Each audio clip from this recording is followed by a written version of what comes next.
disso, agradecemos ao município da Guarda, agradecemos ao Museu da Guarda, nas pessoas do Dr. Thierry Santos e da Ana Leonor Pereira, e dizer, pronto, fazer aqui uma pequena introdução, que já fizemos na primeira conversa que teve o arranque deste ciclo, foi no dia 20 de maio de 2024, em que tratámos a figura ímpar que foi Carolina Beatriz Ângelo. E então dizer o porquê deste ciclo.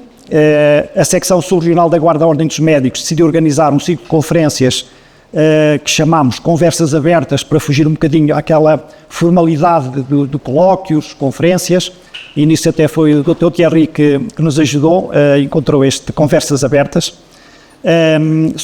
ou intitulado Médicos Ilustres na Guarda. Na Guarda, porque não quer dizer que tenham nascido na Guarda, mas foi aqui que fizeram as suas vidas profissionais, foi aqui que fizeram obra, foi aqui que deixaram pegadas fundas. E estas conversas são abertas, claro, à população em geral, para dar a conhecer médicos que se destacaram não só como clínicos, mas também como investigadores, como escritores, humanistas, beneméritos, políticos, e que deixaram marcas na nossa região, na sociedade portuguesa, no país e mesmo além fronteiras. Decidimos também, o método foi que como vamos tratar vários nomes, várias figuras, ir intercalando alguns que são bastante conhecidos da maioria das pessoas e outros bastante menos conhecidos ou quase desconhecidos. Começámos pela Carolina Beatriz Ângelo, que toda a gente conhece, e agora íamos passar para esta figura, ou uma figura menos conhecida, Francisco de Vasconcelos Sobral. Começo também, podia fazê-lo no final, posso fazer no final aqui, outra coisa talvez não diga agora,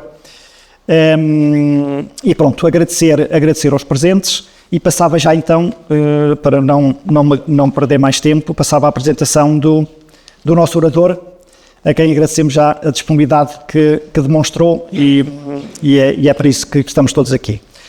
O professor Manuel Luís Fernandes dos Santos é licenciado em História pela Faculdade de Letras da Universidade de Coimbra, frequentou o mestrado de Ciências da Comunicação na Universidade da Beira Interior, foi diretor da Escola de Magistério Primário da Guarda e aposentou-se como professor de História na Escola Secundária de Afonso de Albuquerque da Guarda. Foi diretor adjunto do semanário Terras da Beira durante 30 anos, é presidente da Fundação João Pedro do João Carlos Godinho Ferreira de Almeida, que sediada na Guarda, e vai dedicando muito do seu tempo a estudos da história local, património, toponímia, principalmente relacionados com a nossa cidade, e foi homenageado pela Câmara Municipal no dia 27 de novembro de 2016 com a Medalha de Mérito Municipal.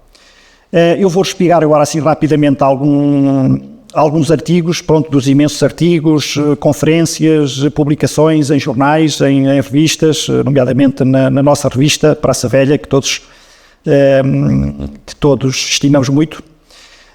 E começava aqui pelo primeiro, que eu considero aqui a figura de Manuel Luís.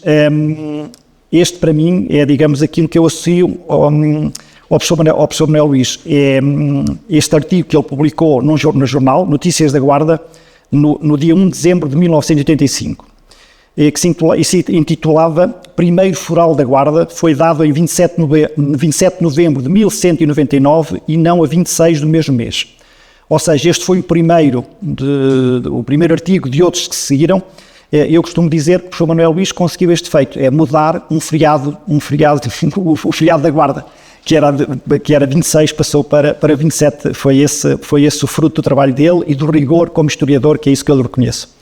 E realmente esse e outros artigos levaram à mudança do feriado do dia 26 para o 27 de novembro, mudança é essa que se iniciou no ano de 1999. E agora aqui alguns artigos também e conferências que vou falar, em relação à história da Guarda, ou figuras da Guarda, um trabalho no Jornal Terras da Beira também, Dona Guiomar Coutinho, uma duquesa da Guarda, dedicou-se um trabalho também sobre memórias da Guarda, Santa Maria do Mercado, uma igreja da Ordem de Malta, muito perto do lado ali da Praça Velha, do centro onde tu trabalhas, ali no CRI.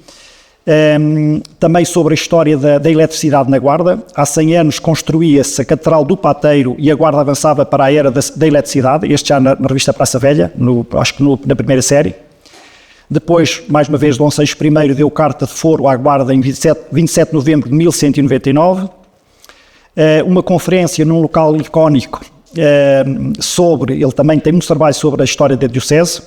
A Diocese Isdaniense no quadro político-religioso do Ocidente Peninsular, de 569 a 1199, conferência no local icónico, como eu dizia, porque foi feita na antiga Catedral da Isdânia, Isdânia Velha. Também uma conferência na Sé Catedral da Guarda sobre as catedrais isdanienses. Trabalho sobre a toponímia, a Praça Luís de Camões, por exemplo. Sobre toponímia também, sobre o Largo Frei Pedro da Guarda, sobre o Largo João de Almeida, também na toponímia. Depois, como eu dizia, do historiador Manuel Luís, a característica ou o traço que eu associo é realmente o rigor das fontes, e para além de ter mudado o feriado da Guarda, também teve outra coisa, que consegue mudar monumentos de sítio. Já vão perceber porquê. Refiro-me aqui ao retábulo da Anunciação, um retábulo que provavelmente muitos já viram, já admiraram.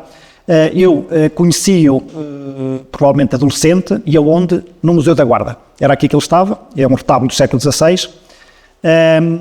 Às vezes, todos nós sabemos que os museus têm muitas obras de arte, e que não nasceram aqui, vieram de outros sítios. Isto aqui são sítios onde se conserva, onde se restaura, onde se divulga, mas pronto, tiveram histórias, tiveram origens.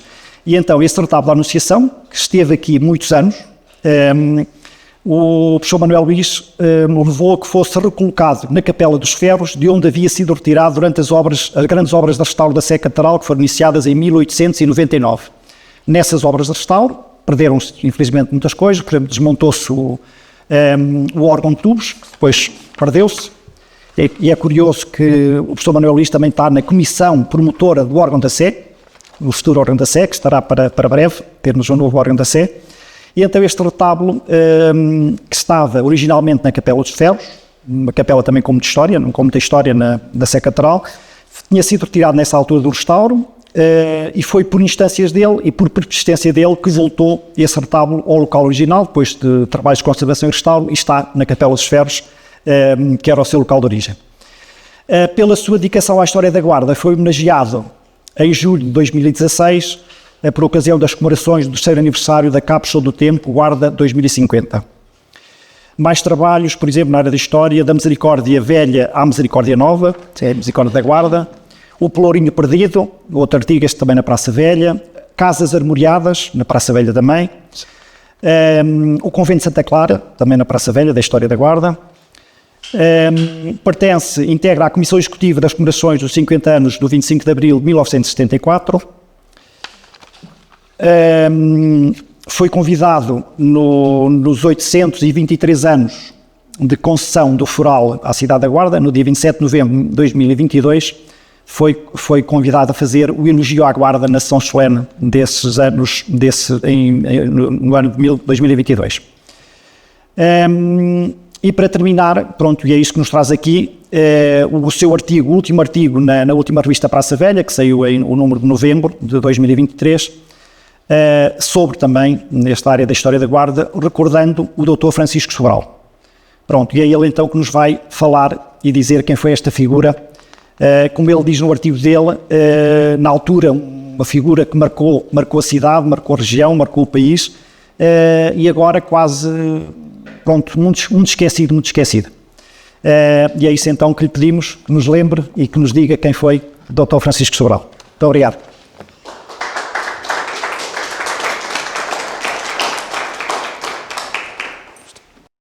A ouvir o Dr. Pissarra estar a fazer ali a leitura de algumas coisas que fiz, eu lembro-me de uma frase que faz-me sempre vir à memória, uma frase que todos conhecem, do Bocadouro, que é mataiotes, mataioteton, tapanta mataiotes. Mas como com certeza alguns não conhecem a frase em grego, conhecem em latim, que é vanitas vanitatum et omnia vanitas. Para quem não conhece latim, vou dizer em português, vaidade das vaidades é tudo vaidade.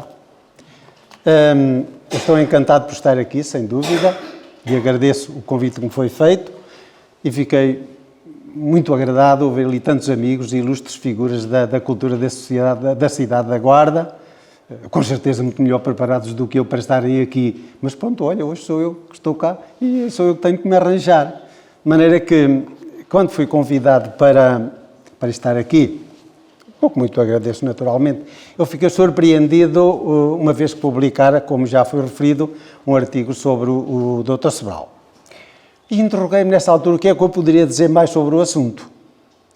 Depois pensei que em coisas de história, todos sabem isso, nunca está tudo dito.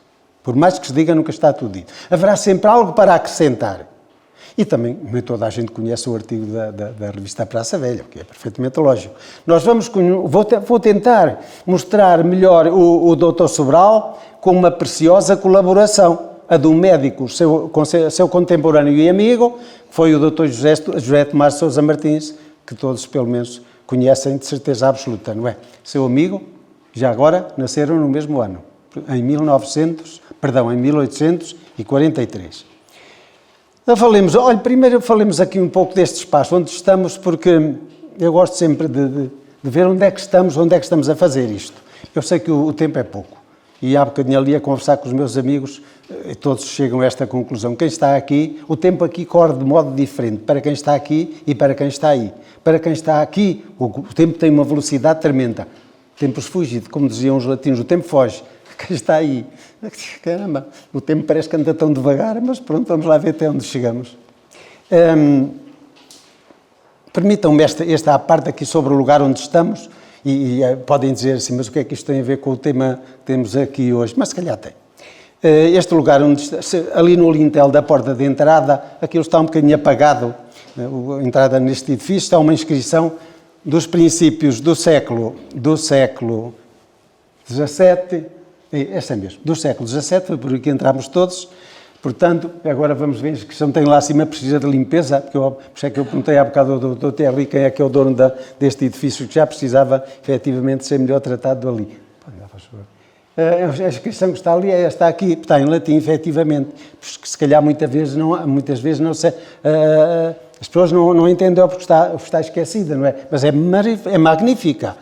Portanto, nonius os adictus musarum instruxidi nusus, pontificis labores de Pierre Quedomus. Eu vou, em português lá de cima, à parte, nós temos que pôr isto noutra ordem, porque ali começar ali, o nonius é o Dom Nuno de Noronha, não é? Tem ali na frente do edifício uma placa que diz que ele instituiu um seminário e começou exatamente nesse ano. Esta casa onde efetivamente estamos. Nonus o instruxidi construiu, portanto, os adictos estes pórticos, esta construção, e nos para uso musaram das musas. Isto é esquisito num bispo, não é? Nesta altura, no século XVII, construir uma casa que tinha finalidade religiosa, que era um seminário, era a preparação para futuros sacerdotes, estarem aqui a invocar deusas, portanto, da mitologia grega. E por baixo, o Pontífice Labores de Pierre Quedomus. Portanto, esta aqui, portanto, é a casa do Pontífice, do Bispo, Quedomus, e casa de Pierides das Pierides. Portanto, agora pode dizer assim, mas é a casa das ninfas ou é a casa das Pierides? Bom, isto pode levar a alguma confusão a algumas pessoas que, efetivamente, há dois grupos de Pierides na mitologia dos gregos. Há umas Pierides, que eram filhas do rei Piero, e nasceram na Pieria, é uma região do norte da Grécia. Eram 9. Portanto, 9 raparigas que tinham um dom especial para a música e para a poesia. E, por outro lado, havia as 9 musas, portanto, que eram filhas de Zeus e da deusa Mnemósine, que era a deusa da memória. Nós, por vezes, ainda usamos mnemónicas para auxiliar a memória, não é? Bom,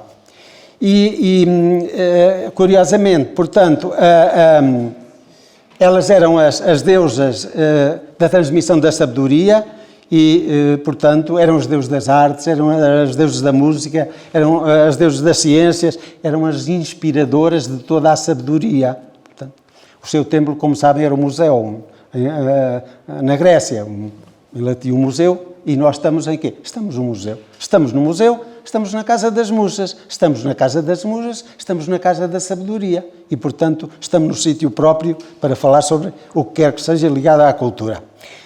E já que falamos de musas, permitam-me uma singela homenagem ao nosso poeta Luís de Camões, comemoram-se, não sei se estão a comemorar, se não estão, os 500 anos do seu nascimento, evocando aqui um bocadinho do canto terceiro dos Lusíadas, que é maravilhoso, como sabem, com evocação a uma das musas, a mais importante das musas, que era Calíope. Eu vou-lhes só citar, para se recordarem: agora tu, Calíope, me ensina o que contou o rei o ilustre Gama. Inspira imortal canto e voz divina neste peito mortal que tanto te ama. Assim, o claro inventor da medicina, este verso é que me chamou mais para isso. Assim, o claro inventor da medicina, de quem Orfeu pariste, ó linda dama, nunca por Dafne, Clíci ou Leucotói, te nega o amor devido como sói. Não vamos analisar isto, eu só gostei desta frase, já que estamos a falar de médicos e por aí fora, portanto que ele aqui fala no inventor da medicina. Ora, interrogamos, quem foi o inventor da medicina? A palavra de medicina é grega, é latina mesmo, quer dizer arte de curar, portanto, e temos-la igual como está no latim. E nós sabemos aqui uma coisa: a Calíope é mãe do inventor, o Orfeu, portanto, é filho do inventor da medicina e da ninfa Calíope. E agora, quem é o inventor da medicina? Quem é o pai, efetivamente, do Orfeu? O Orfeu era um músico extraordinário, músico do melhor que há na mitologia grega. Até quando Orfeu tocava e cantava, ali, quando mexia na lira, toda a natureza parava, toda a natureza ficava encantada, até as pedras. Mas, como sabem, a história do Orfeu é triste, na verdade, porque a esposa dele um dia morreu, foi para o reino dos mortos, ele um dia chorava tanto que pediu aos deuses para o deixarem lá resgatar a amada e tal, lá se meteu a caminho do inferno e lá trouxe, mas ele não podia olhar para trás e no caminho, quando vinha a sentir, deixou de ouvir os passos de Eurídice, o que é que fez? Olhou para trás, pronto, estragou tudo, pronto, e acabou-se, e ficou sem ela.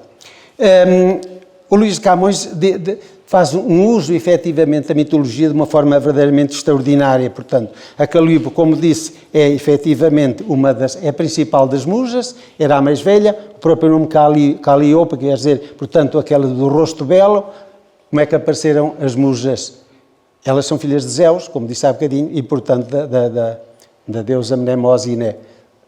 Zeus acasalou durante 9 anos, uma vez por ano, uma noite por ano, portanto, com a Calíope, e todos os anos foi nascendo uma, nascendo outra, até que nasceram as 9. Portanto, esta ficou famosa e Luís de Camões faz uso dela várias vezes, portanto, nos Lusíadas. Há outras, efetivamente, outras, elas foram todas famosas. Eu gosto muito da que nasceu em segundo lugar, que é a Clio. Aqui há uns anos, eu publiquei, foi em 1992, publiquei um artigo intitulado assim: Dona Guiomar Coutinho, Duquesa da Guarda, e pus um título genérico que era Tempos de Clio. Bom, no dia seguinte, ali no Café Mondego, um colega meu: olha, quanto é que te pagam para fazer aqui publicidade aos carros da Renault? Havia na altura, estava em moda, portanto, um dos modelos da Renault, que era o Clio, mas aqui refere-se à musa, efetivamente, de história. No outro portal, vamos para a frente, porque senão não... No outro portal está foi feito um bocadinho mais tarde, que é efetivamente o do Pasto da Cultura, que está ali: contíguas pós-era domos, cum palade presulis vista sacra e paladis iladeia. Depois já começam a olhar para lá quando passarem por lá, e este vê-se muito melhor. A parte de cima também continua na mesma toada, portanto, que é contíguas pós-era domos, presul é o bispo. Pós-era ele com palade é a deusa Atena, portanto, puseram casas contínuas, uma ao lado da outra, que era esta aqui que já estava, e outra, é o que diz por baixo: presulis ista sacra e paladis iladeia. Ou seja, esta está-se a falar do lado além, atenção, está-se a falar do lado. Esta é do Sagrado Bispo, era o passo episcopal. Aquela, que é agora onde nós estamos, é da deusa Palas. Palas é a deusa da sabedoria, portanto. Ou seja, esta casa, afinal, foi sempre a casa da sabedoria, portanto. Podíamos estar muito tempo, mas não vale a pena. Vamos a ver quem foi efetivamente o Dr. Sobral, vamos à história dele, que é o que nos traz efetivamente aqui. Toda a gente sabe que ele nasceu no Porto, portanto, nasceu na freguesia de Sedufeita, no dia, já digo o dia, e se forem à grande enciclopédia portuguesa e brasileira, que é lá que vai muita gente a ver, tem lá um artigo sobre o Dr. Sobral, a grande, e outro sobre o pai, e diz que ele nasceu no ano de 1845. Isto propagou-se bastante, talvez não fosse o início. É o ano que está efetivamente divulgado, mas eu disse há bocadinho, mas já lhe digo mais adiante, que eu gosto sempre de confirmar as datas. Pronto, sou um chato nisso. E fui ver os registros de batismo de São Martim de Cedo Feita de 1845 para confirmar a data e deparei-me com uma nota estarrecedora para qualquer investigador. Diz ali que, portanto, no dia 31 de dezembro de 1864, portanto, no dia 23 de novembro desse ano de 1864, fora furtado do arquivo de Cedo Feita o livro em que haviam sido lançados os batismos de 23 de maio de 41 até 16 de março de 52. O que é que isto significa? Foi furtado. Quem roubou o livro. E no livro continha o registro de batismo do Dr. Sobral. E depois? É claro que depois o pároco tentou ver se conseguia resolver o problema, compraram um livro, não compraram dois, mas compraram dois. E foram chamando os pais para ver se tinham dados sobre quando é que os filhos tinham sido batizados, que nasceram naqueles anos, tal. E daí volta aquilo, são uns calhamaços danados, deu uma trabalha terrível.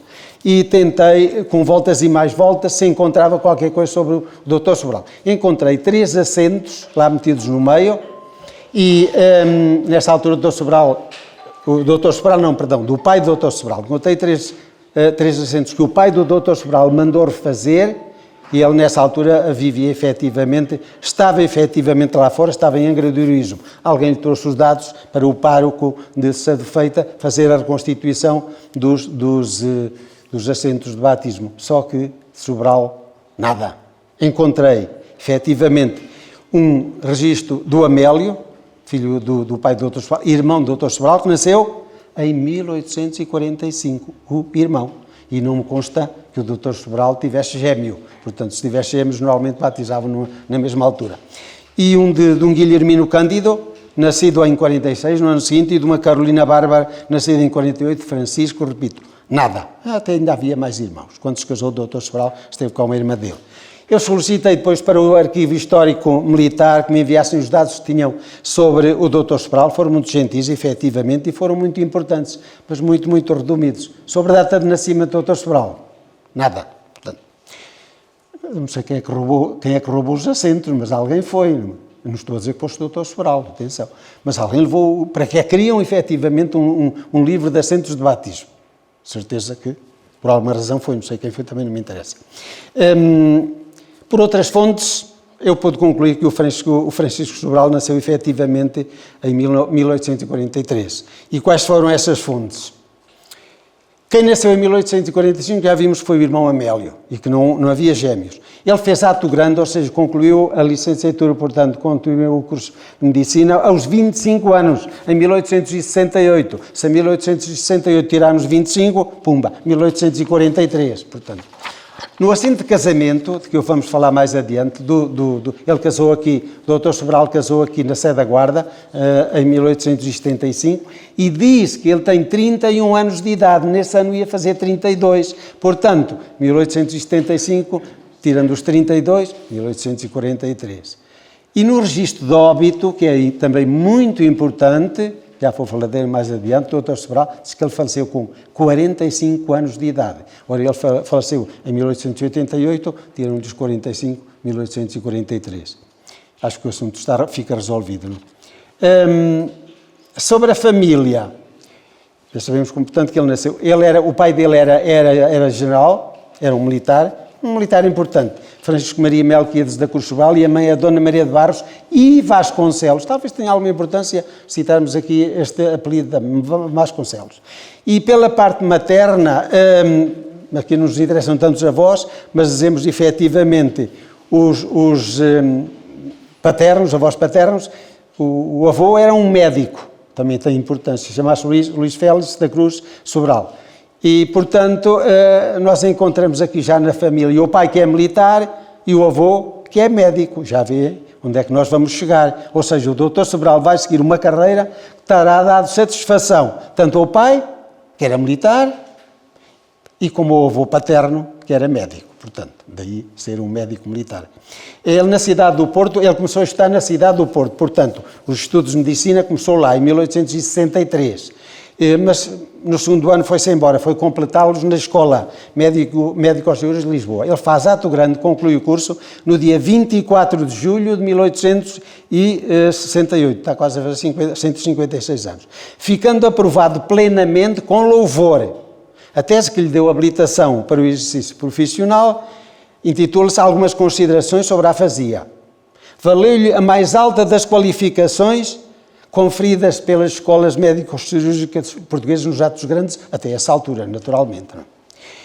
Ele era aluno aspirante da Facultativo Militar e, terminado o curso médico-cirúrgico, foi promovido logo a cirurgião ajudante. Foi colocado, portanto, primeiro num batalhão de caçadores 4, mas logo no ano seguinte, a concluir a formatura, está cá na Guarda. Passou aqui para o regimento, passaram para o regimento de Infantaria 12 portanto, já vai aqui estar muito tempo. Ainda saiu depois um pouco em 73, mas neste mesmo ano de 73 voltou novamente ao regimento de Infantaria 12. Reparem, estava cá há tão pouco tempo, mas neste regresso, disse no jornal da época, fez-se nesta cidade a recepção mais brilhante, mais espantosa, mais imponente do que a memória. Tão curto espaço de tempo. Sobral nunca esqueceu essa prova de grande estima que a gente da Guarda lhe deu. Que o seu coração estava sempre aberto para... Desculpa, os meus óculos estão sem basear. Sempre aberto para receber a todos e nunca teve senão sorrisos e favores grandíssimos para dispensar a todo o nosso conselho que o venerava como a um pai, a um irmão, a uma pessoa cara da família. Em 1878 ele ainda sai para Caçadores 8, mas regressou de vez logo no ano 79, regressou de vez até ao fim. Por decreto de março de 1883 ele recebeu, efetivamente, uma classificação de cirurgião-mor. 1883, estamos a adiantar um bocadinho, porque ele nessa altura já era uma figura efetivamente célebre, portanto, mas foi nessa altura é que passou a cirurgião-mor. Talvez seja este momento para conhecermos melhor o doutor Sobral através de um retrato que dele fez o doutor Sousa Martins. É magnífico. Isto são palavras do doutor Sousa Martins.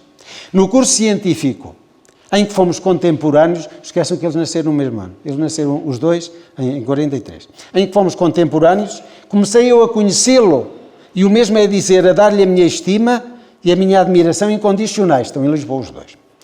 Um primoroso espírito, servido por uma esplêndida organização. Guapo moço, rico de saúde, opulento de inteligência, perdulário de virtudes. Fisionomia aberta, lealíssima. Todas as bondades se espalhavam no seu belo rosto, a que o sol emprestara a cor da barba e o firmamento a suavidade do olhar. Que maravilha esta imagem. Porte gentil e nobre, as harmoniosas linhas do seu corpo airosíssimo tão garbosamente se adaptavam às inflexibilidades da farda do militar, como às maleabilidades do vestuário do mundano. Um homem perfeito e uma perfeita alma, assim conclui, portanto, o Dr. Sousa Martins sobre o retrato que ele faz do Dr. Sobral. Vamos fazer uma referência muito breve aqui a uma situação na Guarda, foi ao casamento dele. Ele casou-se em 9 de agosto de 1875, na sede da Guarda. Nessa altura ainda era cirurgião ajudante, portanto, ele só foi cirurgião, mora em 83, como acabaram de ver, casou-se na Catedral da Guarda, com a senhora Dona Ana Teodora Correia da Costa de Moraes Sarmento. A noiva não esteve na Sé, a noiva casou-se por procuração, ele esteve na Sé. A noiva morava em Gonçalo. Não sei porque é que não esteve lá, mas provavelmente não estaria muito bem de saúde. Porque disse que no registro do casamento, o Dr. Sobral tinha 31 anos. A noiva tinha mais de 60. Tinha 67. Portanto, a senhora podia não ter muita saúde para vir de Gonçalo até aqui. Mas atenção que a senhora depois veio cá no fim do ano e vieram ratificar o casamento. E porquê? Porque o primeiro casamento não lhe davam bênção, os padres não davam a bênção nupcial sem os dois estarem juntos, não é? E, portanto, ela veio cá e, portanto, em dezembro fizeram essa ratificação. Sobre a Dona Ana Teodora eu não queria alargar muito, porque às vezes dizem-se coisas que realmente às vezes podem não corresponder efetivamente à verdade e não gosto de andar a mexer na vida das pessoas. A Dona Ana Teodora já era viúva, portanto, quando se casou, tinha-se casado, o marido dela tinha morrido ali no Casteleiro, portanto, aqui bem perto. Ela nasceu em Vila Real, ela era de Vila Real, mas atenção, porque ela era de Vila Real, mas a família materna era daqui, portanto, a mãe dela, a dona Luísa Henriqueta Correia de Oliveira e Vasconcelos, já citei duas Vasconcelos a propósito de duas situações diferentes, era natural de Sortelha, portanto, e pelo lado materno, portanto, os avós, João Soares de Oliveira Rebelo, que era moço fidalgo, e era capitão-mora, fora capitão-mora na vila de Sortelha, e era natural do Gonçalo. E a mulher desse senhor, portanto, tinha o mesmo nome da mãe dela, Dona Luísa Henriqueta Correia da Costa, era natural e moradora na vila de Sortelha. Portanto, é gente daqui, pelo lado da mãe. Isto pode ajudar um bocadinho a explicar, porque ele vai casar aqui com a dona Ana Teodora. Podíamos falar em várias razões que poderia haver, e se calhar todas pertinentes, mas aí não quero mexer, porque muitas vezes falam-se um dia de possíveis infidelidades da senhora, ou até de amores contrariados a qualquer coisa. A dona Ana Teodora, quando se casou, já tinha 67 anos, não sei se ainda se metia em aventuras, não é? Mas pronto, ela é que sabe. Mas ela depois até acho que vai morrer em Lisboa, portanto. O doutor Sobral, quando morreu, já era solteiro, já era viúvo, portanto, ele já tinha falecido. O doutor Sobral ficou conhecido principalmente como o salvador de manteigas, daí é que lhe vem a glória efetivamente toda, para a guarda da guarda, mas para o país inteiro foi efetivamente por ter sido o salvador de manteigas. Não é exagerada a palavra salvador, que ele salvou mesmo manteigas, provavelmente morreu as pessoas todas. Portanto, o doutor Sobral é referido com esse nome, o doutor Sousa Martins diz assim: para o país foi a epidemia de manteigas, já vamos falar nela, o reagente, a pedra de toque dos levantadíssimos sentimentos humanitários do médico Sobral. É espantoso, o que se passou é espantoso. Não assim para esta cidade, onde ele, após o primeiro instante, o instante de chegada, patenteou logo as sublimes qualidades morais e profissionais que o exornavam. Tinha, digámos-lo desse modo, o fanatismo da salvação do próximo.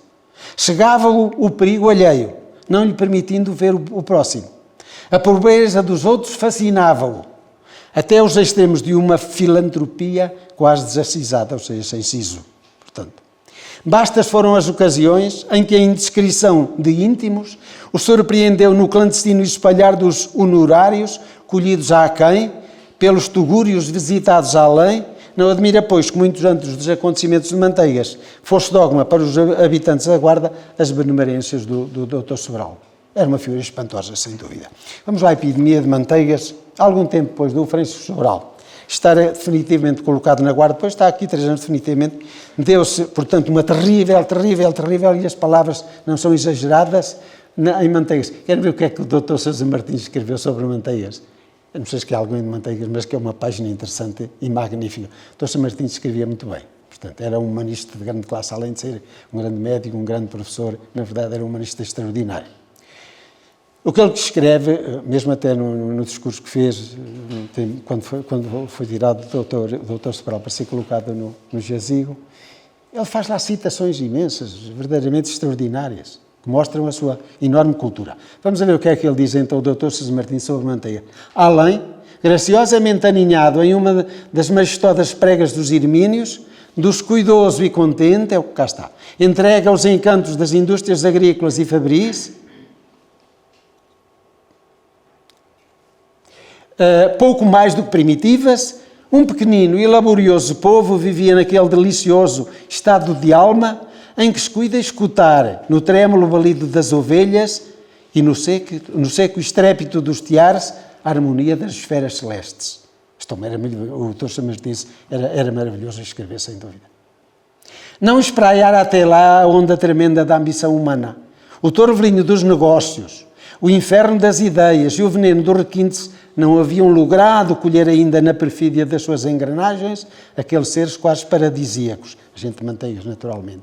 A felicidade terrestre, tal qual ao menos a cantara o poeta, e cito, Arase qui si nourrit du lait de ses brebis e que de leur toison voit filer ses habits. Ou seja, em tradução, feliz aquele que se alimenta do leite das suas ovelhas e que da sua lã faz o seu vestuário. esta felicidade, continuo com as palavras do Dr. Sousa Martins, esta felicidade era perfeita na simpática vila, que do mais remoto dos seus fabricos tirara modestamente o nome seu próprio, da manteiga, tiraram o nome manteigas, é o que ele diz. Reinava a paz nos espíritos e a saúde nos corpos. Porquê é que ele faz assim esta descrição desta maneira? É para contrapor, na verdade, o que era antes manteigas e o que foi depois logo que se declarou a doença. Portanto, súbito, qual negra trovoada estourando em pleno abril, estamos em 1882. Toda aquela bem-aventurança se desentranhou em sustos, terrores, prantos, lágrimas e crepes. Insólita peste infestara a vila de Manteigas. Insólita e cruel.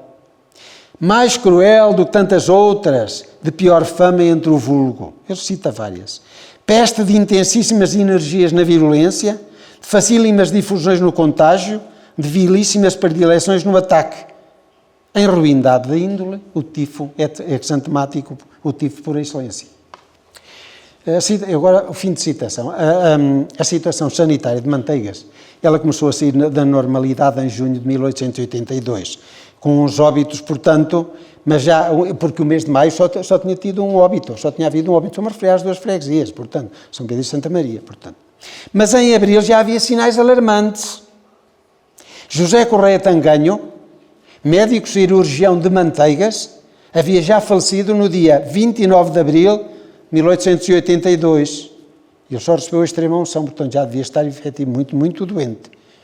Também foi homenageado mais tarde pelos habitantes de Manteigas, o José Tanganho. Só recebeu a extrema unção, portanto já estava efetivamente nas últimas. Já não se levantou, porque havia outro ainda. O mês de julho foi muito preocupante, 17 óbitos. Estamos a falar de uma vila pequena, de pouca população.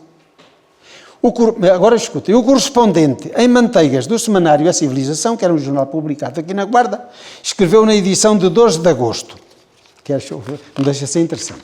Tem-se notado este ano pouca afluência aos banhos das caldas desta vila, que eram ótimos, portanto, efetivamente, das pessoas que acudiam à vila de Manteigas deixavam por lá dinheiro, sem dúvida, e que ajudava a economia da vila.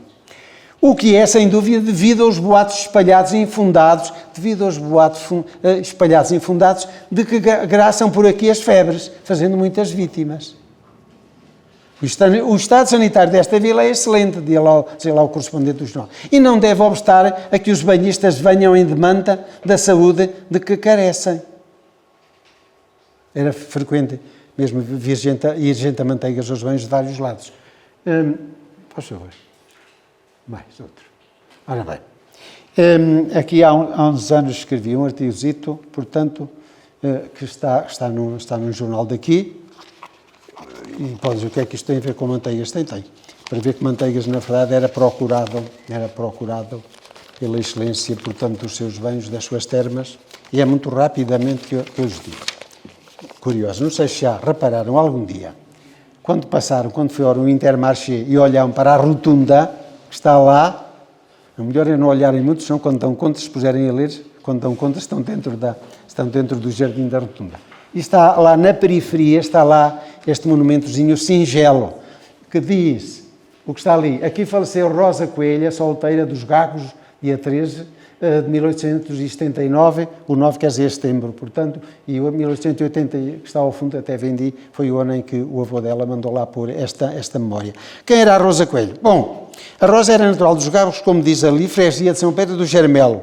Nasceu no 1º dia de abril de 1853, se querem ver a idade dela, já pode. Era filho de Pedro dos Santos, tal. No dia 13 de setembro de 1879, pelas 8 horas da noite, Rosa estava de viagem nas proximidades da capela de Nossa Senhora dos Remédios.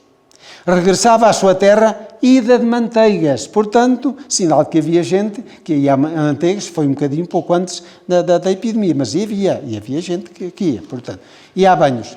Uma grande trovoada se fazia sentir ao chegar ao Ribeiro de Abriolanja, que é por trás do Intermarché, ali naquela zona. Debaixo do fragor da tempestade, Rosa caiu da besta menor, era um jumento, um burro, em que se guia, morreu afogada. Portanto, foi sepultado depois no cemitério da Senhora dos Remédios, contava 26 anos de idade, já não devia se encontrar a sepultura dela, não havia lá em nenhum lado. Também já foi há muito tempo. E cuidado com os sítios da Senhora dos Remédios, se houver trovada, tenham lá cuidado, porque um bocadinho cá mais acima, no viaduto da Vissec, está um outro monumento muito mais elaborado, até com 2 andares. Diz que ali morreu Firmino Luís Fajardo, durante uma trovada que lhe caiu um raio de cima que o fuzilou ali naquele sítio. Portanto, cuidado com as trovadas da Senhora dos Remédios, que aquilo é um caso muito sério. Bom, o que escrevia o correspondente de Manteigas era fechar os olhos. Em outubro os óbitos foram já 20, continuamos, em 1882. Em novembro 22, em dezembro 21. Os meses de inverno foram de catástrofe, de 83. Foram de catástrofe. Em janeiro, 35 óbitos, uma terra pequena. Os sinos não paravam de tocar, sem dúvida. Em fevereiro, 25. Em março, 26. Em abril, ainda foram 18. Com 8 em maio, o pior já passara. Mas, não totalmente, mas o pior já ia, portanto. E graças a quem é que foi isto? Quem é que debelou efetivamente esta catástrofe? Não, a população de Manteigas ia toda. Não tinha lá mais ninguém. Como vamos ver noutras passagens, às vezes, de correspondentes da época. Na revista O Ocidente, portanto, que é de 1888, o ano em que morreu o Dr. Sobral, escreveram assim: quando uma terrível epidemia de tifo assolou a vila de Manteigas, uma pobre vila escassa de recursos, encravada nas montanhas da Serra da Estrela e na margem esquerda do rio Zézer, essa epidemia levou à morte a famílias inteiras, vitimou grande parte da população, obrigando a outra parte a fugir daquele fogo mortífero que a todos horrorizava. E a vila de Manteigas chegou a um estado de desolação difícil de descrever, pois a morte, o pânico e a miséria dominavam em toda ela e os escassos recursos de que podia dispor estavam exaustos. Dos 2 médicos que havia na terra, um tinha sido levado para o túmulo, José de Anganho, que foi lá há bocadinho, na voragem do terrível mal. O outro jazia enfermo na cama, atacado também pela epidemia. O doutor Sr. Martins fala um bocadinho à frente, portanto, neste segundo médico, e dá uma imagem até muito interessante, a dizer a coragem dele e o que é que ele fez depois de lhe ter passado pior. Os medicamentos tinham-se esgotado e dificilmente se encontrava alguém que cuidasse dos doentes, que aos 2 e aos 3 se juntavam nas mesmas camas e nelas morriam quase ao desamparo. Não tinha ninguém que os amparasse, absolutamente ninguém. Foi nesta triste situação que apareceu um homem dedicado, cheio da mais santa abnegação em socorro do desgraçado povo de Manteigas. Ninguém quis ir, só ele. O Dr. Sobral até tenta dar uma desculpa aqui aos médicos da Guarda e por aí fora, mas a verdade é que eles não foram.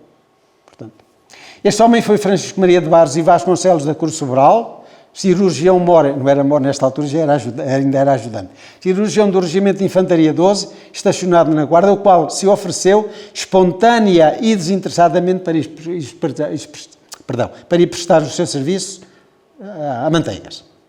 Era muito longe de Manteigas, o caminho era péssimo. Estávamos em pleno inverno, não é? O Dr.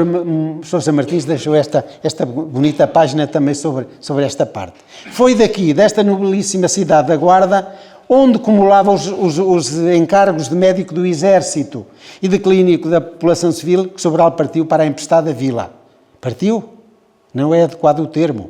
Direi antes que ele se bipartiu para realizar o milagre de acudir ao mesmo tempo à adventíssima clientela de Manteigas e à antiga clientela da capital do distrito. Os novos amores não preteriam a velha amante. Mas que de prodígios para operar tão singular desdobramento da sua pessoa. O caminho era longo, em parte péssimo, para não falarmos já do clima, de dezembro, né? Foi quando ele foi. A esperar a estação, aspérrimo clima, o trabalho profissional insano, as labutações do espírito opressoras.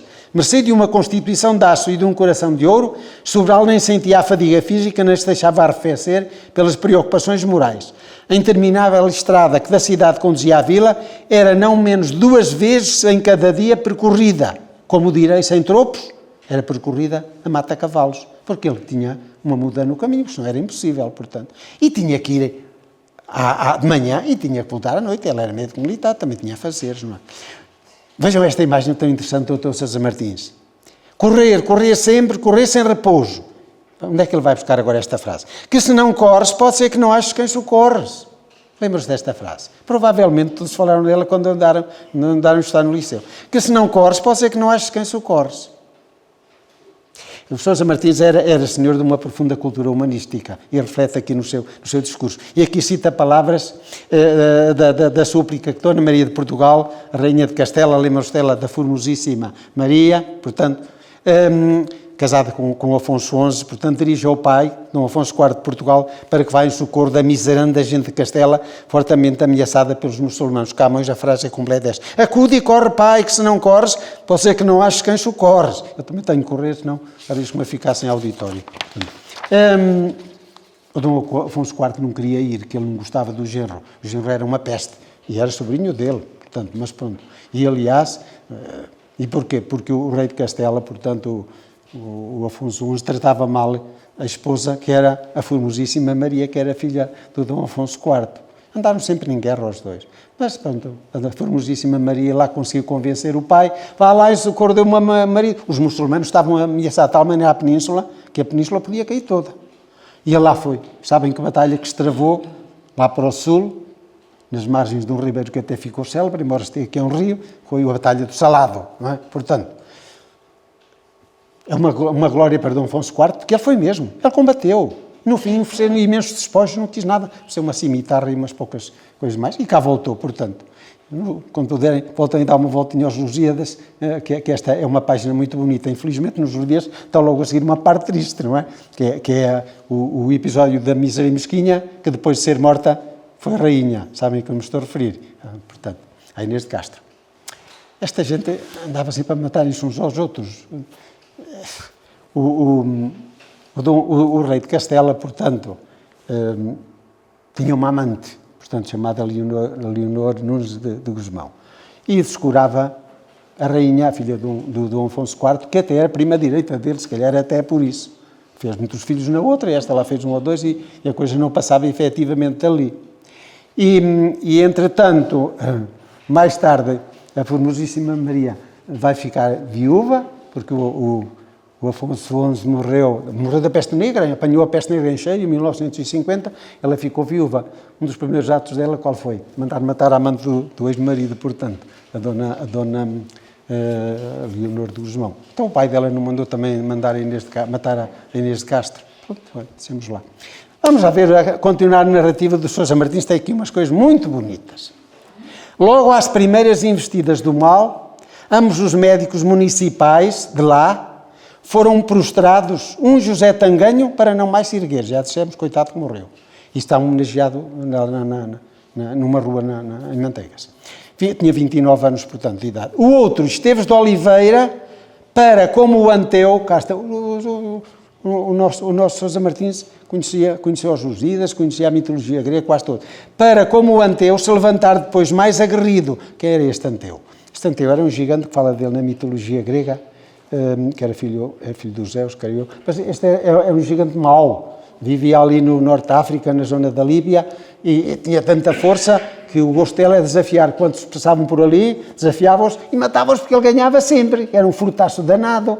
Um dia até que o Hércules depois encheu-se daquilo, foi lá e teve uma luta tremenda com o Anteu. É claro que o Hércules ganhava todos os combates e atirava para o meio do chão. Pensava que já vai morto. O Anteu logo tocava na terra, levantava cheio de vida. Porquê? Porque ele era filho da terra. Era filho de Geia e, portanto, umas poucas de vezes levantou-se. Como é que o Hércules conseguiu matá-lo? Segurou-o nos braços com tanta força que o não deixou tocar na terra. Tendo o auxílio da terra, o malvado Anteu morreu. Porque ele levantava-se sempre cheque, aqui diz o Sousa Martins. Ambos os enfermeiros também, uns pagaram com a vida, outros com o sofrimento. E, portanto, o problema todos apanharam. Os horrores da doença em si acresciam agora os do abandono. A estes, logo os do desânimo. A todos, por fim, os da fome. O problema, efetivamente, não era só a doença. O que é que a doença acarretava? Porquê é que havia doença? O que é que a doença acarretava? Era um círculo vicioso verdadeiramente tremendo. Ora, vejam, abandonados os rebanhos, paralisadas as oficinas, um só campo ficava fértil, o cemitério. Uma só indústria prosperava, a dos coveiros. É que se a fome atrai a peste por seu turno atrai a fome. Vicioso círculo que no seu férreo âmbito ameaçou de estrangular e ao mesmo tempo a misérrima população de Manteigas. O auxílio tardava à infeliz população eram duas estradas que conduziam à morte em Manteigas. Por um lado a doença, por outro lado a miséria. Convidaram-se os médicos de vários concelhos da região, intimaram-se médicos, tempo perdido, nenhum. Portanto, tinham medo, e acredito que sim. O Dr. Sobral depois mais adiantar-lhes até uma desculpa e até compreendo. Sejamos, pois, indulgentes para os médicos, está aqui, que se não deliberaram a marchar para a glória, embora esta de longe lhes acenasse com sugestivas e fagueiras promessas, deu glória ao Dr. Sobral. E a perdida quase a esperança de salvação para os desventurados manteigas, quando uma voz que mais parecia humana do que divina, os fez ouvir clamando, me ad sum, latim, eu estou presente. Portanto, essa voz partir do coração de Francisco Maria de Barros da Cruz Sobral.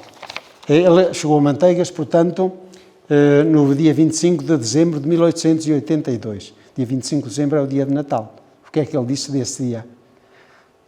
O doutor Sousa Martins, o que é que ele disse? Que ele apareceu lá num momento em que a povoação flagelada pôde festejar o aparecimento de dois redentores. Um era Jesus Cristo, pelo seu nascimento, e o outro era o Dr. Sobral.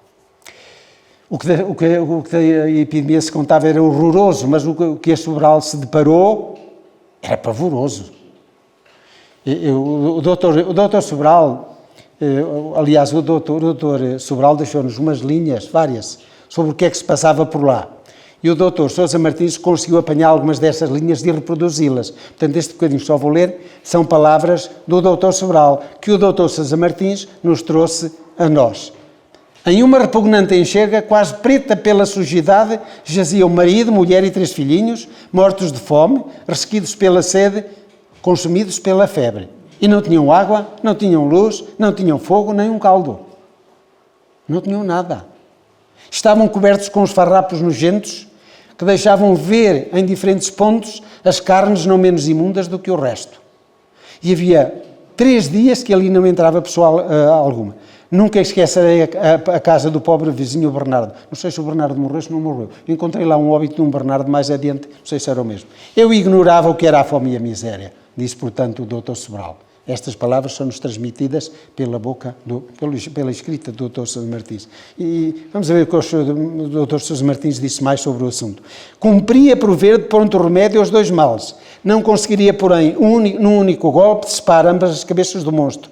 Para os famintos, uma sopa económica. Foi para a frente. Para os embestados no hospital. Nos óbitos fala muitas vezes do hospital provisório, efetivamente, Manteigas. Não é que os salvasse todos, porque muitos morreram mesmo no hospital. Mas levando um, o contágio já era menor e, portanto, a mortandade foi-se atenuando. Tal foi o plano que ele logo traçou no primeiro instante. Vejam esta frase do Dr. Sousa Martins, é interessante. Como de César, também de Sobral se pode dizer que chegou, viu e venceu. Lembra-se da frase do César? Veni, vidi, vici. Cheguei, vi e venci. Esta frase é muito conhecida, mas esta é citada pelo Dr. Sousa Martins, sinal de que conhecia bem a história de Roma, não é? Porque ela refere-se a um comunicado que o Júlio César, quando derrotou na Batalha de Zela, na Ásia Menor, portanto, o rei Farnace II, mandou para o Senado uma missivazinha a dizer: venci, cheguei, vi e venci. Foi rápido, que derrotei os inimigos, portanto. Ainda hoje muitas vezes citamos a frase, a propósito do êxito que rapidamente conseguimos obter. A sopa económica começou a ser distribuída no primeiro dia de Natal. O hospital provisório foi inaugurado no dia 23 desse mês, tanta gente morreu até aí. E Sobral teve que vencer muitas dificuldades, havia muitos problemas de caráter burocrático para ele pôr o hospital, conseguiu vencer tudo e mais alguma coisa. Vamos voltar à guarda, portanto deixamos Manteigas, porque Manteigas já está efetivamente livre. Que horas é que são? Terminada a campanha de Manteigas, portanto, Sobral voltou aos antigos labores aqui na cidade da Guarda, de médico castrense, portanto, e à clínica civil, porque ele era médico tanto da população como dos soldados, portanto, os encargos sanitários, e também os encargos sanitários que ele tinha com a companhia do Caminho de Ferro da Beira Baixa, portanto. E acudiam-lhe várias recompensas de todos os sítios, porque a benemeritação do Sobral a Manteigas ecoou por todo o país de uma forma completa. Todos os jornais praticamente do país falaram nisso. E ele foi logo agraciado, ainda em 83, nesse ano, em abril, com o grau de cavaleiro da Ordem Militar da Torre Espada de Valor, Lealdade e Mérito. Aparece quase sempre, não é? Está ali na figura dele. Portanto, ainda nesse, depois, acho que foi no ano seguinte, não é? Em 86, ele foi também homenageado como Cavaleiro da Ordem Militar São Bento da Viz, às vezes falas pouco nisso, e ainda nesse ano de 86 também foi contemplado com a medalha militar de comportamento exemplar, do Grau Prata, portanto recebeu imensas condecorações. Mas a ação dele alargava-se pela região da Guarda na altura, onde era conhecido como um grande protetor dos doentes pobres. Esta foi a grande virtude dele aqui na zona. Aqui não develou nenhuma doença, mas era um protetor dos doentes pobres, a quem tratava gratuitamente, com maior zelo, a muitos socorrendo com medicamentos e dinheiro do seu próprio bolso. Com frequência, o Dr. Sobral, médico dos pobres, no tempo que lhe ficava livre das suas obrigações militares, acorria onde houvesse um desgraçado, estivesse onde estivesse, a Guarda venerava-o, efetivamente, e não exageramos. Eu vou contar um pequeno episódio, eu publiquei, eu não quero que ninguém se sinta magoado com isto, mas o episódio ficou célebre em toda a cidade, que reflete a tremenda dificuldade que tinham os médicos nessa altura, estamos no século XIX, e a tremenda responsabilidade que Sobral sentia que tinha a sua profissão de médico, muito consciente disso. Conta-se que um dia havia aí na Guarda um calceteiro, o Libânio, que morava ali ao pé da Torre dos Ferreiros. O Libânio era o melhor calceteiro da cidade e era um mestre na arte de calcetar. Um dia estava a fazer um trabalho ali perto da Dorna, ao pé daquela, está lá uma rotunda onde se cruza a estrada que vem da estação com a estrada que vai daqui de cima, da rua 31 de Janeiro, estava a calcetar e dizia o calceteiro. E aí ia o Dr. Sobral montado no seu cavalo, com um impedido atrás, portanto montado também num animal, e iam por ali sossegadinhos, não iam muito ligeiros, como diz o Libânio, quando viu aproximar o cavalo do Dr. Sobral, aprumou-se, ele adorava o Dr. Sobral. Tirou o chapéu e esperou pelo cumprimento do Dr. Sobral, que não se fez esperar. Diz o Dr. Sobral: adeus, colega. Colega, senhor doutor? Sim, colega. Sim, homem, colega. Como colega de Vossa Excelência? Sim, colega, pois não vês que os teus defeitos e os meus é a terra que os encobre? Sabe o que é que faz um calceteiro? Põe as pedrinhas, há um interstício, deita-lhe terra por cima, para cobrir. E é verdade que isso acontecia com o Libânio, metia-se nos copos, portanto, era um bom artista, mas andava quase sempre bêbado e borrachão, portanto, inclusive a Câmara, quando lhe mandou fazer nessa altura um belo empedrado à frente da Casa da Misericórdia, que depois destruíram, foi uma pena até da Igreja da Misericórdia, tinha um belo empedrado que o Libânio adjudicou, estava a fazer, a Câmara disse: não deitas terra por cima, sem que nós passemos por lá para vistoriar o que é que estás a fazer. Portanto, já desconfiavam que ele nem sempre dava carreira direita com aquilo que fazia, portanto. Mas, afinal, o que é que depois aconteceu? Foi a morte do Dr. Sobral. Vamos lá falar um bocadinho nela. Naquele dia frio, 4 de dezembro de 1888, ano terrível, logo pela manhã, uma notícia alarmante percorreu velozmente a nossa cidade. Foi rápido, também não era muito difícil. A população que estava quase toda aqui, quase intramuros, portanto, e deixou a população num grande alvoroço. Morrera o Dr. Sobral. O acontecimento ficou registado pelo Padre da Ressurreição Quelho, que era o parco da cidade, o parco da Sé. Portanto, e deixou o óbito que diz assim: aos 4 dias de dezembro, era numa terça-feira, aos 4 dias de dezembro de 1888, pelas 8 horas da manhã, nesta cidade da Guarda e Freguesia da Sé, faleceu, recebendo apenas o sacramento da extrema-unção. Isto é importante, ele recebeu um sacramento. O sacramento não está aos mortos, portanto, aos seus vivos. Um indivíduo de sexo masculino, por nome Francisco Maria de Barros e Vasconcelos da Cruz Sobral, de 45 anos de idade, lá vamos nós outra vez, para 1943. Viúvo de Dona Teodora Moraes Sarmento, cirurgião-mor do Regimento de Infantaria 12. Afinal, o que é que provocara o trágico desenlace que levou à morte, efetivamente, o Dr. Sobral? O Jornal da Guarda, o Comércio da Guarda, tem muita coisa sobre o assunto. E diz assim: quem denudadamente afrontar a morte, ainda ao encontro dela, no mais aceso do fogo pestilento, deixou-se invadir pelo desalento. Logo que se lhe ofereceram inimigos, já tinha muitos inimigos, muitos invejosos, e há casos muito até no quartel tinha, contra os quais ficavam embutadas as armas da ciência e impotentes os arsenais da honra. Vítima da inveja e da calúnia, foi o que o levou à morte. Vítima da inveja e da calúnia, o Dr. Sobral entrou a certa altura em acentuado desânimo. Bem expresso no conteúdo de uma carta, esta carta é preciosa, com data de 4 de agosto de 88, naturalmente, que confiou ao seu grande amigo Dr. Lopo de Carvalho, era mais velho, o Dr. Lopo de Carvalho era mais novo do que ele, uns 14 anos, mas eram grandes amigos. Lopo de Carvalho, com recomendação que não fosse aberta senão depois da sua morte, o que foi efetivamente a acontecer. Portanto, e a carta dizia assim no bocadinho que nós conhecemos, pelo menos fazendo fé no que lá foi colocado. Meu caro Lopo, há impressões morais tão desagradáveis que o espírito mais esclarecido não pode suportar. Um infame chamou-me ladrão. Sim, sou ladrão de mim mesmo. Se ladrão se pode chamar a indivíduo que ganhou muito, ele ganhava muito dinheiro, ganhou muito dinheiro com o seu trabalho insano e honradíssimo e o espalhou largamente. Crê que morro honrado. Isto uns meses antes de morrer.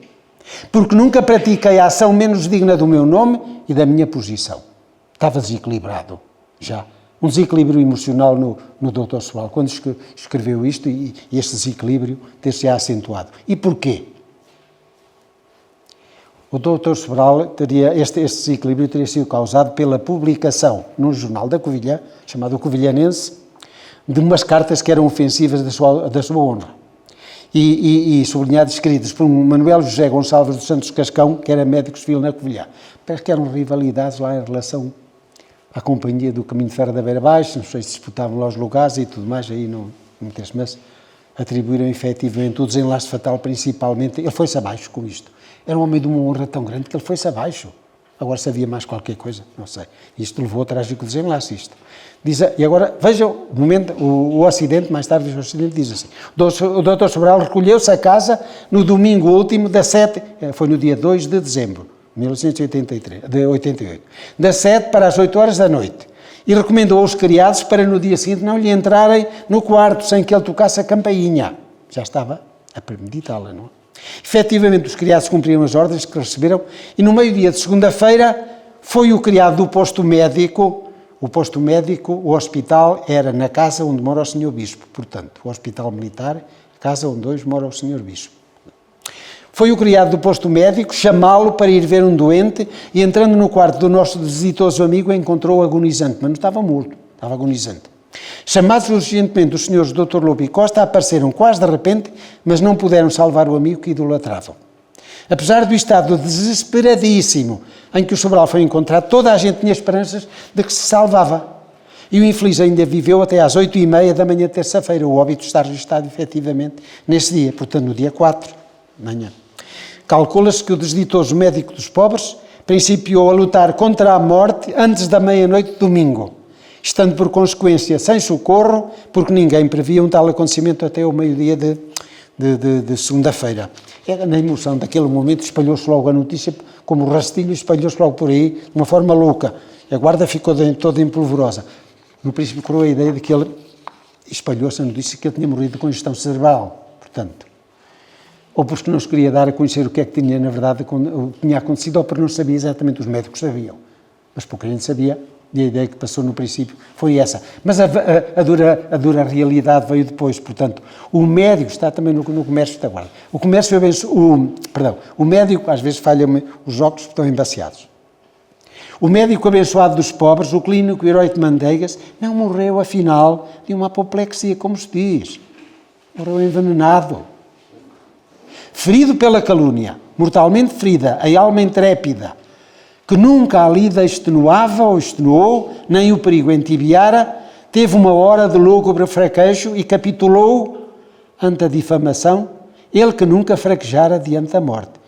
O doutor Vasconcelos Sobral suicidou-se, clarinho como água.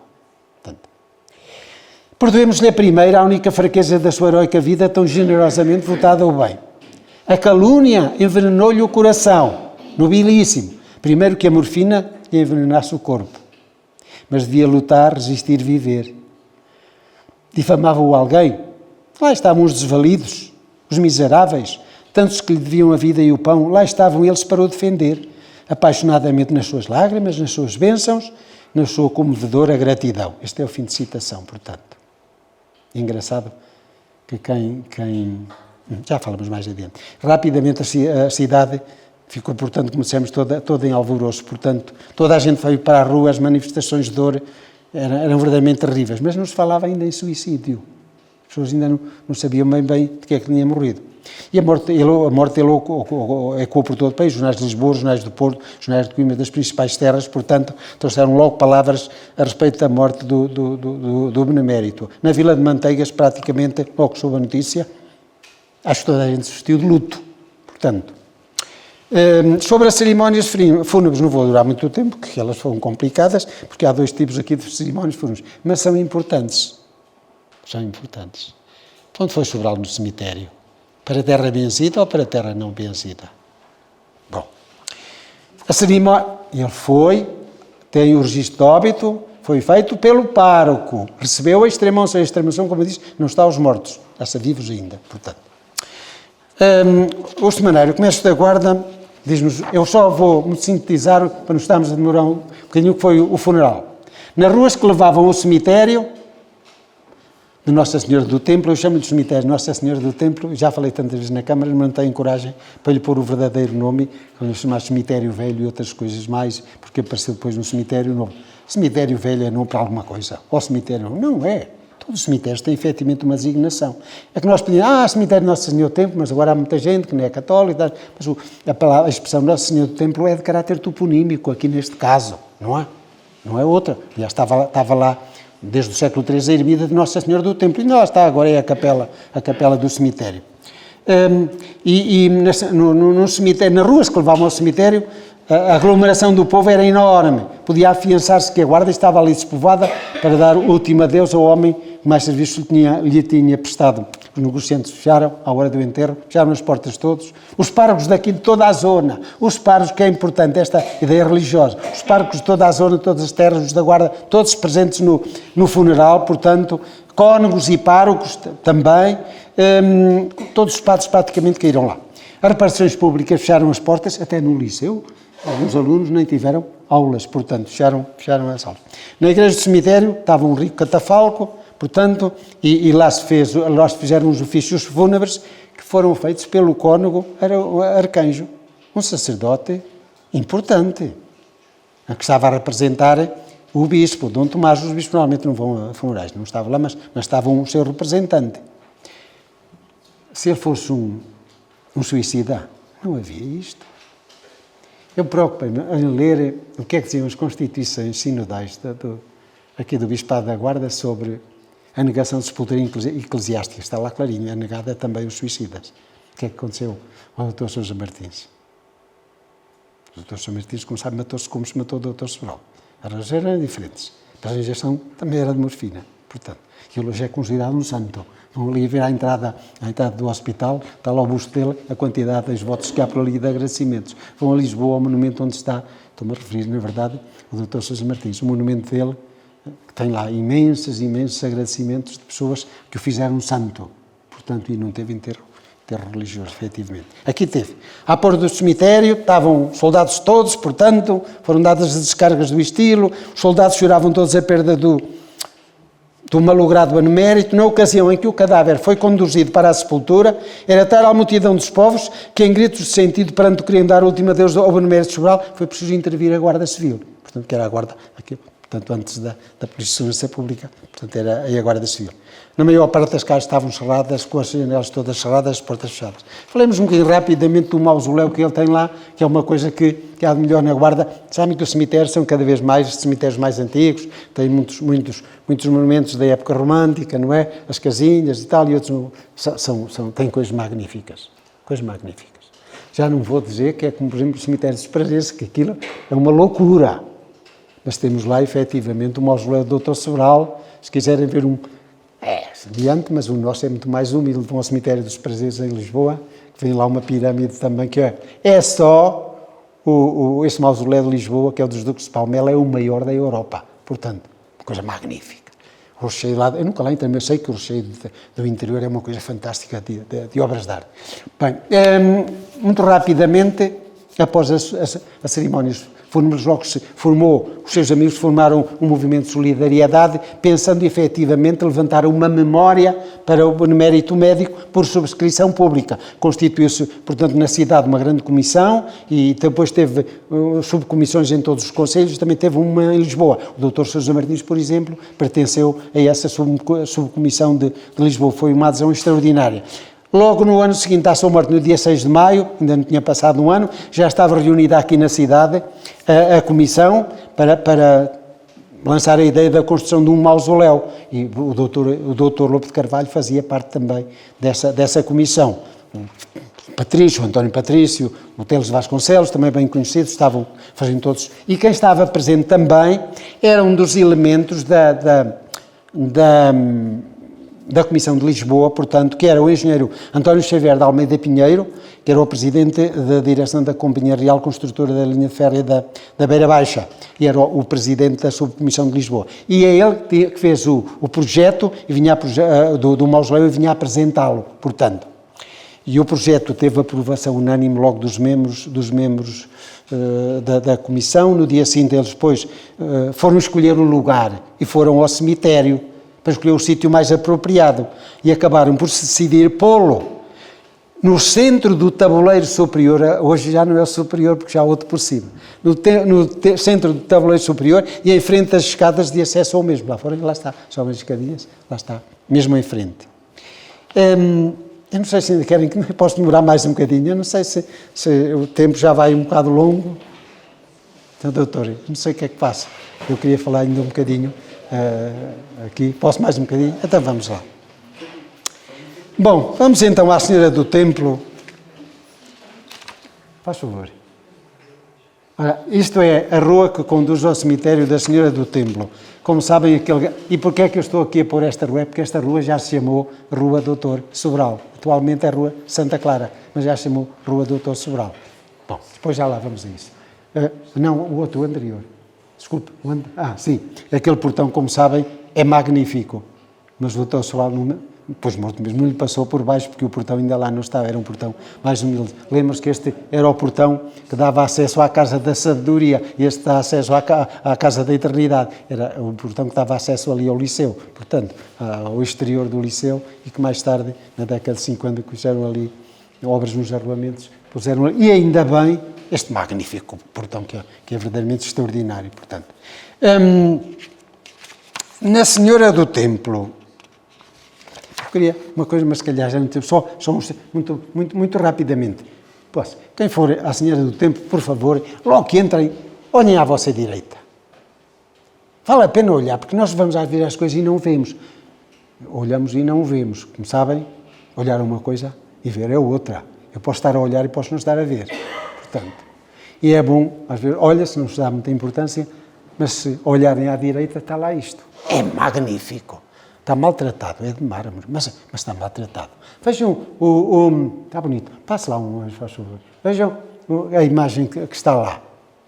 Já que estamos a falar de médicos, já falámos do inventor da medicina, que era o Apolo, portanto, agora estamos aqui a falar, efetivamente, também de um outro médico que está logo a entrar. Há lá mais médicos, estão lá vários sepultados, não é? Portanto, este está ali. Portanto, este tem depois esta, não sei, conhecem com certeza esta imagem, não é? Olha, há dias passei por uma farmácia, faz favor, e vejo, se passarem no dia qual farmácia, é para não dizer que estou a fazer publicidade, mas está lá logo na frente, na rua, está lá esta imagem, que é a mesma que está lá, ali com mais uma folhazinha, uma taça e tem por cima uma serpente, portanto. O Apolo, o Deus, aquele tal inventor da medicina, ele teve de uma senhora, portanto, engravidou uma senhora, engravidava toda a gente e mais alguma, também foi ao Apolo. E a senhora ficou grávida, portanto, talvez me lembrar do nome da senhora, já me lembro. E a senhora ficou grávida, e então ela efetivamente teve que fugir dali, portanto, haver ciúmes e tal, e foi ter 2 filhos numa ilha, na ilha de Delos, portanto, da Grécia, portanto. Entretanto, tinhas passado uma coisa um bocado espantosa com a senhora, é que o Apolo tinha engravidado e tinha posto ao lado dela, com ela, um corvo branco, que era uma ave que ele tinha, o Apolo, para andar com o olho nela, porque o Apolo andava sempre por aqui por além, andar com o olho nela. E então, o corvo deu conta que a senhora andava lá, metida grávida e tudo, mas andava lá metida com outro homem. E o corvo foi papaguear logo ao Apolo o que é que se passava. Olha, aqui fulano anda aí com outro, tal. Bom, o Apolo zangou-se muito, pega numa seta e fere a senhora no peito, e ela arrancou a seta e diz: ao mesmo podias ter esperado que o teu filho nascesse, porque estava grávida.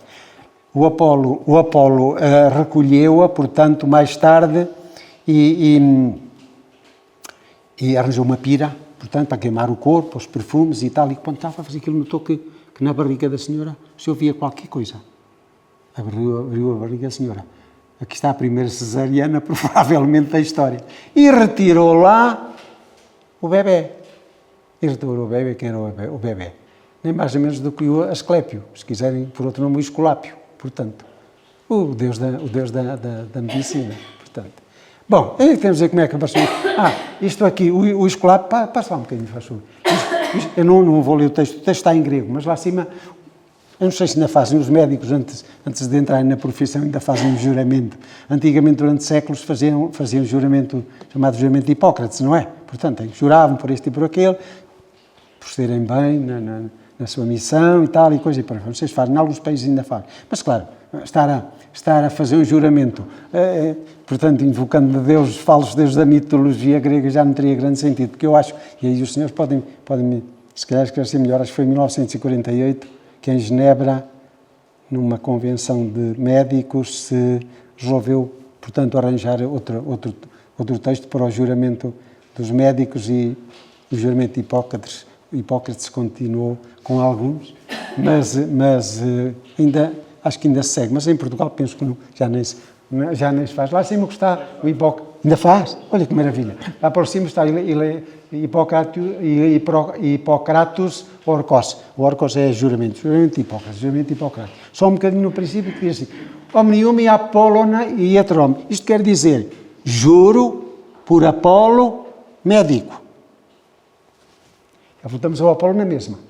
E por Asclepion, o Asclepio, já que agora foi lá nele, o tal que nasceu, portanto, de cesariana, portanto, e por Ireian, portanto, ou Igeia, nós até dizemos a palavra que mais se aproxima da nossa, que é Ígia. Sabem o que é que dá a nossa Ígia? O que é que deste nome Ígia? Que é higiene, pronto.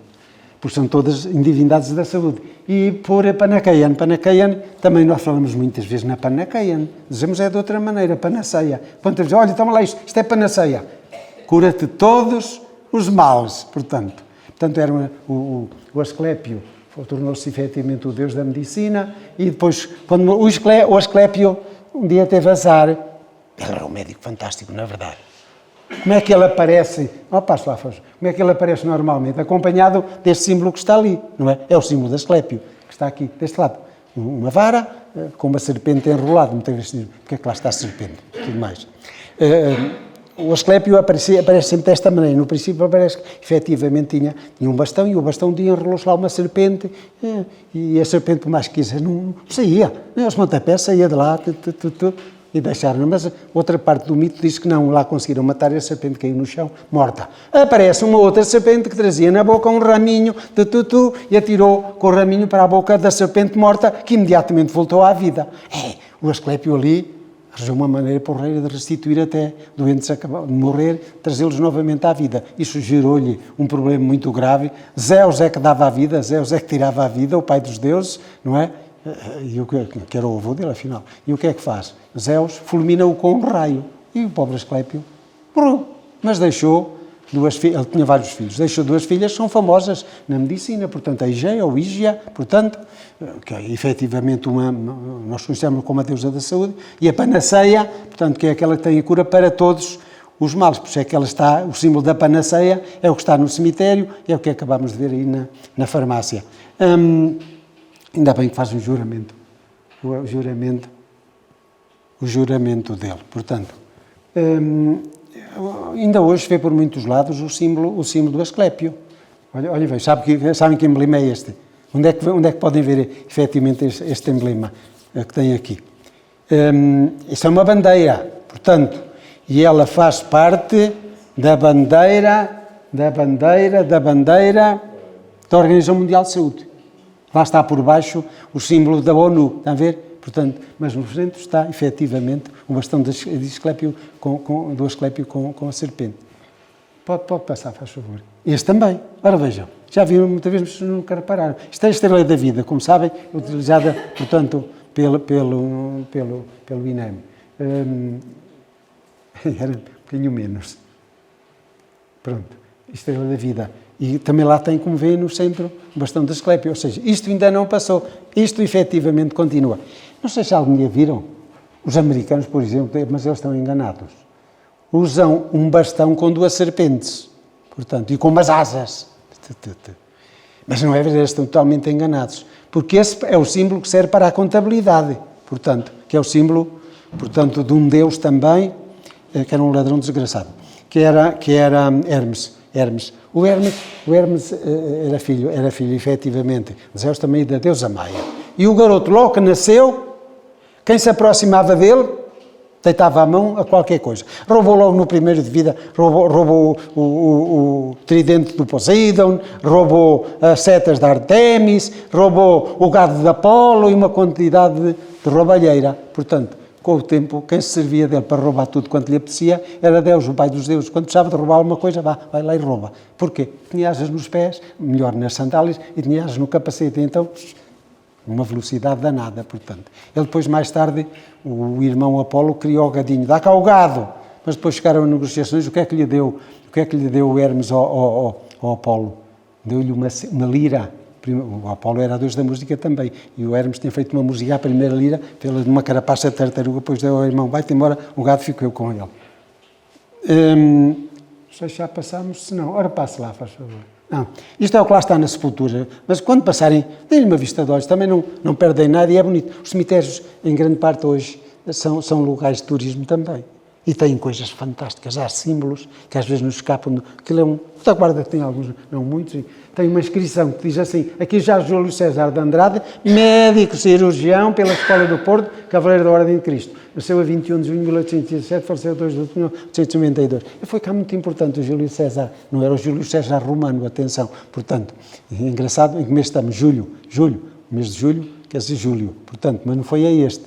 Portanto, o mês de julho foi dedicado ao Júlio César, portanto, o mês de julho, aliás, era o quinto do calendário romano, o Quintilis, foi dedicado efetivamente ao Júlio César, por isso é que hoje lhe damos o nome de Július em latim, portanto, para nós Júlio em português. Portanto, este senhor foi cá muito importante, eu apanho aí em vários lados, e foi 3 vezes reitor do Liceu. Ele, quando morreu, era efetivamente, em 1822, era reitor, ele morreu como reitor do Liceu. Portanto, foi muito importante, nós deixamos... Sabem de onde é que ele era? De Celurico da Beira. Agora vejam uma coisa, São Martinho, agora vejam uma coisa interessante. Pode passar, faz favor. O que é que está em frente do túmulo dele, do outro lado do caminho? Está este túmulo. Sabem de quem é? Agora se conhece, se calhar, muitas coisas. Quem é o túmulo? Este, o jazigo. É do Augusto Chile e da Dona Adelaide Sofia. E está lá e tem aquela maravilhosa frase que foram buscar ao Alba Plena, portanto a Assunção, que era uma das coisas que Gustavo Júlio, a pendida a fonte ainda mais pendeu, e eu sonhar com Deus adormeceu. Mas a frase é efetivamente do Augusto Chile e colocaram aí ainda bem. O Augusto Chile escreveu um dia assim, que encontrar por vezes nos versos, que não quero flores no coval onde estes ossos forem residir. A medicina prova que faz mal tê-las a gente em quartos de dormir. Às vezes, quando por lá, põe pela cortina, tinham umas flores, mas eu sempre, não te preocupes, Augusto, porque as que vejo são de plástico. Portanto, essas não fazem mal a ninguém. O senhor já tem, se não tem. Portanto. Mas é uma pena porque é uma figura tão importante. E reparem bem, eu digo Augusto Chile a vez, também o considero como Celurico, como o Júlio César. E, ora bem, de um lado, Júlio César, o grande, efetivamente, político romano. Do outro lado, um Augusto César, que eram os primeiros nomes do Augusto, Augusto César. Em Roma, o Augusto César era sobrinho neto do Júlio César, não é? E é engraçado, em Celurico da Beira, havia gente em Celurico da Beira que admirava muito a história de Roma. Fui ver se os padrinhos eram os mesmos, mas não eram os mesmos, portanto. Pronto, só um bocadinho rapidamente sobre o mausoléu do Dr. Sobral. Entramos neste caminhinho, olha, sabe que aquilo que está lá à esquerda precisava estar mais bem tratado. O do Dr. Lopo de Carvalho. À esquerda ali. Aquele caminho lá ao cima está o túmulo, efetivamente. Aqui há uns tempos, quando tirei uma fotografia ao túmulo do Dr. Sobral, cá de baixo, cheguei a casa, comecei a olhar para a fotografia e disse, pá, a máquina enganou-me. Passe mais uma. A máquina enganou-me. E depois, o que é que aconteceu isto? Fui lá e olhei muito bem, que nunca tinha olhado bem, por isso mesmo é que a gente às vezes vê, olha e não vê, e se olharem bem, não sei em que posição estão, mas tentem tirar uma linha vertical a partir do vértice cá para baixo. E o que é que acontece? Ela devia vir até ao centro da porta, devia vir até ao centro do medalhão, e até ao centro das asas. Mas não vem. Não vem. O que é que aconteceu? Quem fez a pirâmide deixou ali com menos 25 centímetros naquela face. E quando deram conta já estava a obra escultural feita toda, vejam como a fama e a glória, até as asas, uma tem que estar um bocadinho em cima da outra. E elas eram para estar um bocadinho mais francas, para estar um bocadinho mais afastadas, para estar torto. Pronto. Bom, a descrição do túmulo é esta aqui, é uma pirâmide egípcia, ali a arte egípcia. Bom, o túmulo é maçónico, não é? Pronto. E o que está nos prazeres também é uma pirâmide e tal. O dos prazeres foi feito por um maçónico italiano que era primoroso neste trabalho. Eu não sei se há mais algum em Portugal assim, em jeito de pirâmide. Ou claro que é muito mais grandioso lá, mas este é engraçado, porque o de lá também, o dos prazeres, começa cá embaixo num portão que tem 7 degraus. Este também para subirem tem 7 degraus. Depois há um caminho longo lá e tem talvez 3 ou 5 degraus para entrar no túmulo. Portanto, mas o de lá é diferente, o túmulo é diferente. Este aqui é pura influência da arquitetura egípcia na arquitetura maçónica. Não vamos agora demorar efetivamente com isso. Era para ter um para-raios no cimo, mas ou nunca lhe o puseram, ou foi durante a trovoada que ele veio abaixo, não é? Tem no meio, como veem ali, 2 estátuas de pedra liós. A altura da pirâmide são 12 metros, portanto. E os 7 metros quadrados na base, que não ficou exatamente porque lhe roubaram 25 centímetros nesta parte da frente. 2 estátuas de pedra liós são magníficas. Reparem, tantos anos passados, parece que as fizeram hoje. Foram feitas efetivamente em Lisboa, por uma oficina do Rato Júnior, que na altura era o escultor mais famoso. E se olharem para elas, parece que foram feitas agora, são de pedra liós. Estão fantásticas, que há uns tempos limparam-se, ainda bem, claro que ninguém pode, para se limparem estas obras de arte, não pode ser de qualquer maneira, nem pode ser qualquer pessoa, não é? Há requisitos que são efetivamente fundamentais. Depois está de um lado 2 figuras alegóricas, está de um lado a glória, portanto, e do outro lado a fama. A fama tem uma tuba, a glória tem uma coroa de louros, e no centro está o medalhão, que é de mármore de Carrara, portanto, um mármore de alta qualidade, italiana, de uma pedra italiana, portanto, que existe lá na região da cidade de Carrara, portanto, e devia estar entre as duas figuras um festão de bronze, que o fizeram e foi bastante caro. Chegaram cá, não puderam pôr. E porquê? A coisa está mais curta, o espaço está mais curto e não ficam lá, portanto. Depois tem a porta, que é de lousa preta, tem uma inscrição, e na inscrição devia ter uma cruz. Tem lá a cruz. Agora podem dizer, os maçónicos não quiseram pôr lá a cruz, os amigos maçónicos. Não, isso não é razão. Se fosse maçónico não fosse, mas não é razão. Pronto. No cemitério dos prazeres também lá tem uma cruz no cimo, foi um puro maçónico, efetivamente o fez. Eu não quero falar na transladação, que foi uma cerimónia verdadeiramente imponente. Portanto, a transladação foi efetivamente no dia 4 de dezembro de 1894, exatamente quando faziam os 6 anos do falecimento do doutor Sobral. A guarda desembocou toda para ali, toda. É que era uma coisa louca, na verdade, estava tudo ali. E era em dezembro, Era no dia 4 de dezembro. Estava frio como tudo.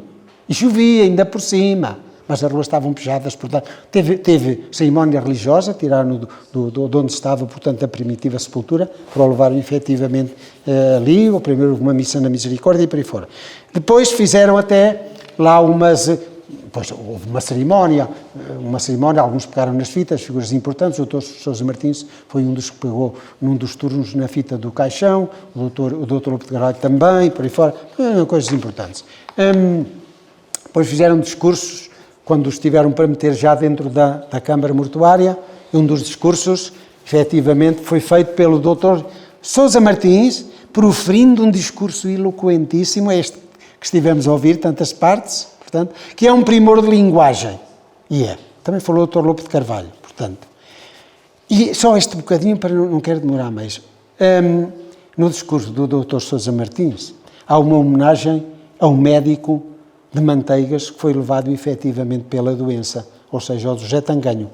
E ele deixou assim, disse assim neste discurso, quando estavam a pôr ali o Dr. Sobral. Levantados civismo de José Tanganho, o médico de Manteigas que a epidemia varou em pleno peito. Este não teve em vida extraordinário renome. A morte, porém, enalteceu-lhe a personalidade. Que o nome de Tanganho fica associado ao de Sobral, como o cimento às pedras do edifício. Portanto. Bom, e depois está a inscrição da porta que diz, também lá está o erro na data.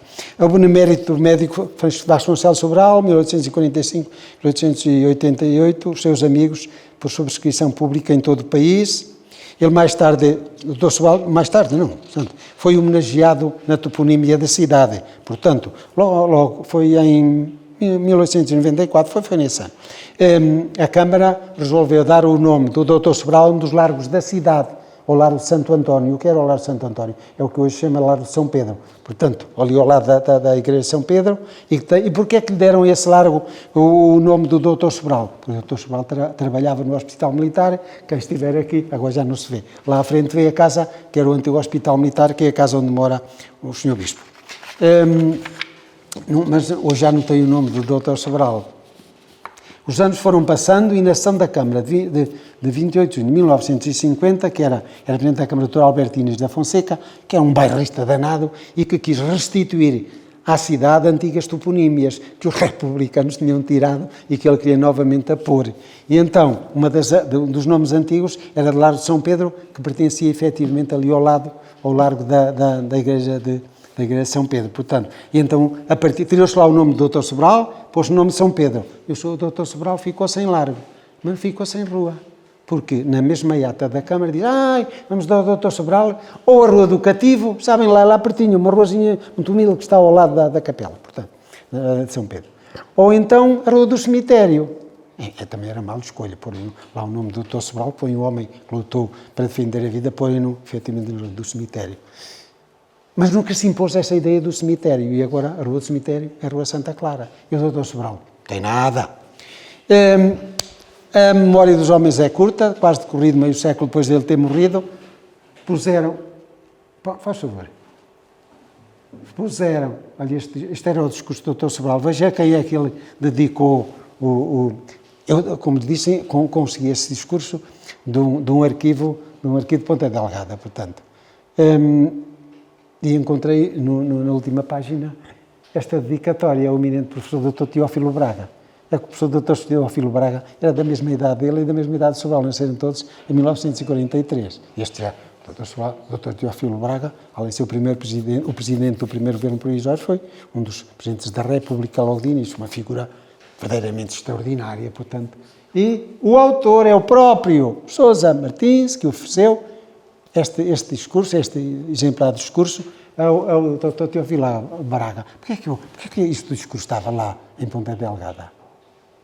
O Dr. Teófilo Braga nasceu em Ponta Delgada, portanto lá foi parar por alguma maneira. Pode passar, faz favor. Não, para a frente. Isto é em Manteigas, portanto. Que Manteigas, efetivamente, ofereceu-lhe logo logo depois do falecimento, no dia 15 de dezembro, ofereci-lhe efetivamente uma rua, ainda hoje lá está, e a Amália, que na verdade me trouxe a fotografia desta, e agradeço, ainda está lá, está para. Também há outra em que foi dedicada a toponímia ao Dr. José Tanganho, portanto.